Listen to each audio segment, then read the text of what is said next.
Sugeng dalu Ibu. Bu Kadin. Nggih, nderek tepang Bapak. Nggih. Iki Bapak Dedi Kombuser.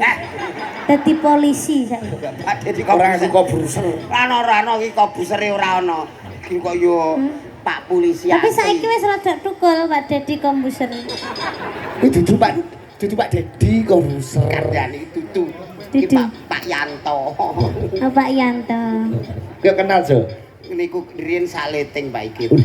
Sakleting sekolah ning Akpol. Nggih, terus tugas teng kene Polsek mriki, kula bagian dalam panjenengane bagian Dalam ki sekretaris. kok sekretaris. Lha apa? Ya sing dihukum iku Bapak. Oh, iya. Iya cocok pantes ya itu ya. Siap Bapak, kula pun insap.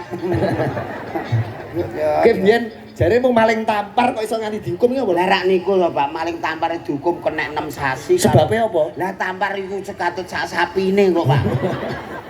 Sret yang metu lho sak sapine. Iya Mbak nih kan. Linambaran Jiwatama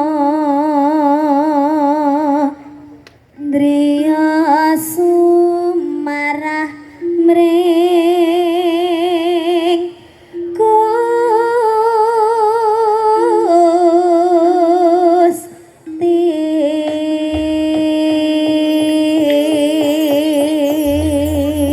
Lagune Lestari muga